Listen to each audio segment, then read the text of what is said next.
So I turned 25 today. Oh my God! Wow! Yeah, I know. Very exciting. I don't know if I am excited. I don't know. I'm not much of a... It's my mother birthday. We know it's your birthday. That's really not my thing. However, I have learned some interesting things over these 25 years. And I guess I'm going to share 5 of these things that I've learned. So I guess this video will be called 5 Lessons at 25. 25 years, 5 lessons. So let's begin. Lesson number 1. If life gives you lemons, save up for some apples or oranges or everything else. Because I have learned that life throws some curveballs at you, throws a lot of interesting things at you.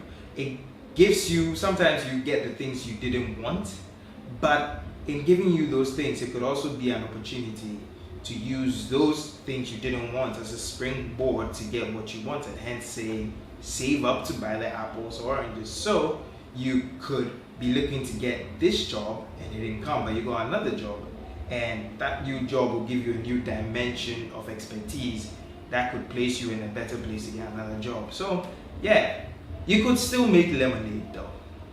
Lesson number 2. Curiosity killed the cat. This saying is sometimes followed with "and satisfaction brought it back." Why a cat? I've always wondered. This saying is very funny because you hear it a lot. So many of the adults or parents will be like, that's why curiosity killed the cat. Come on people, curiosity is a good thing. I've learned so many interesting things because of my curiosity or my inquisitive nature. I like to know things, and curiosity is the fuel for wanting to know things. So if you love knowledge, curiosity comes hand in hand. And we've done a lot of crazy things because of curiosity. We've gone to the moon for crying out. We've explored the depths of the ocean, not the entire ocean, but some parts of it. The interesting thing about this saying is that the original one was coined in the 17th century by an English playwright called Ben Jonson, and he wrote it in a novel or in a book or something, and it was, what he wrote initially was, care killed the cat. Still a cat. I don't know why. Now he's saying care in the sense that worry killed the cats, which goes to say that don't stress yourself out in this life, people. Just relax. I mean, there's too much to stress over. You guys need to relax. Take it easy.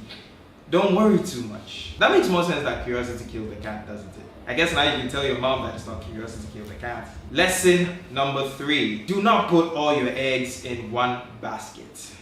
Just buy the damn chicken and make sure it's a layer. I've come to understand when it comes to things like investment or putting your money into things, high risk means high reward, yes, but high risk is still high risk. It's high risk because it could fuck you up.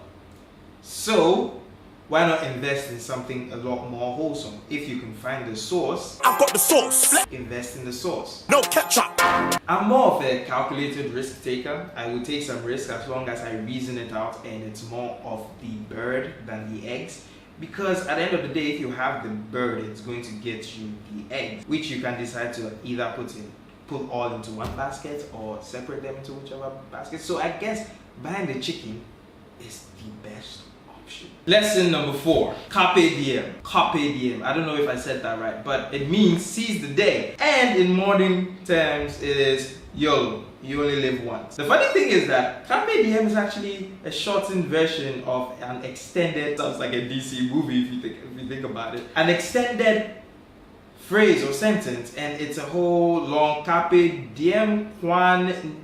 Yeah, I'll put it on the screen so you can see that. Now that entire sentence is basically saying seize the day, trusting as little as possible in the future. Which kind of puts YOLO into a very interesting perspective, because YOLO is all about live for the moment and just bask in the glory of now. Whilst the continuation of Carpe Diem signals at the fact that you shouldn't trust in the future. Not trusting in the future actually means that you do understand its existence, but you just aren't going to bank everything on it. I for one think that the YOLO statement becomes odd for me because you hear things like, you just got a second chance at life. So you only live once, but you got a second chance at life. Second, once, 1, 2.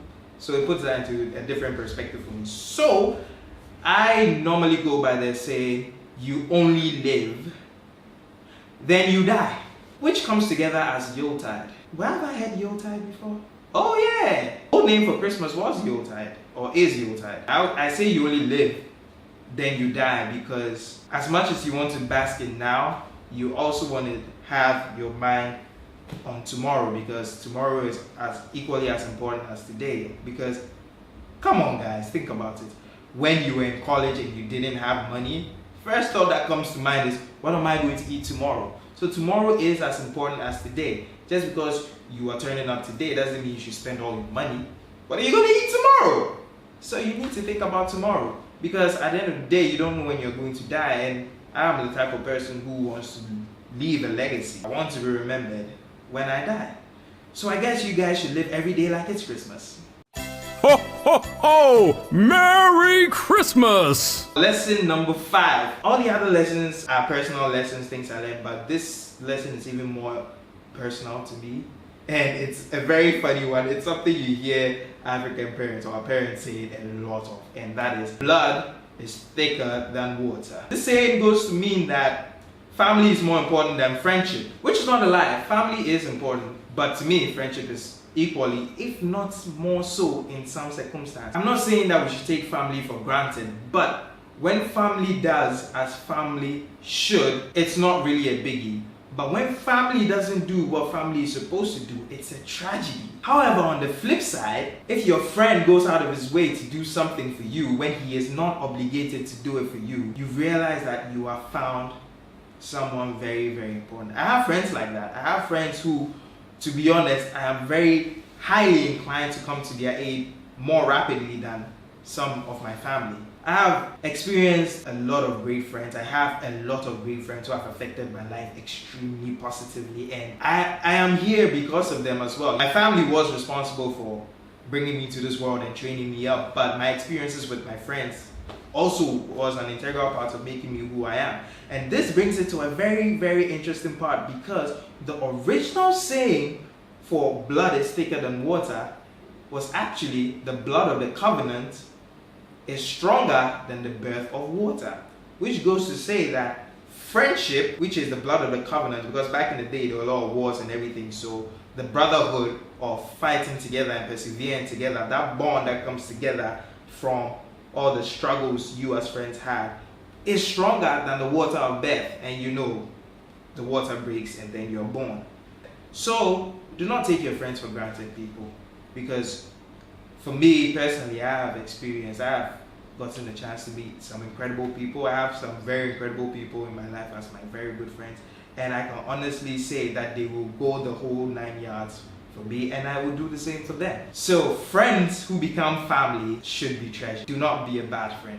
Be a good friend. So in conclusion, yeah, I have my first 25 years, or my silver jubilee, that's what it is. It's been a wonderful experience. I'm not gonna lie. I have learned some interesting things, had a lot of highs and lows, and all I hope and pray is that my next 25 years will be far greater, far more impressive, far more successful, far more wealthy, as a matter of experiences, as a matter of activities, as a matter of money. Yeah, money is important. Yes! God to punish poverty. With the current people I have currently in my life, I do know that the next 25 years of my life are going to be amazing. Knowing God and trusting in God, I know that things are going to be amazing. So, yeah, I'm 25. How old are you? So those are my hopes and dreams. Those are my wishes. It's sad that I don't have a cake here. It would have been cool, but I guess it's time to blow out the candle. I've made my wishes, and I hope they come to fruition. Happy birthday to me.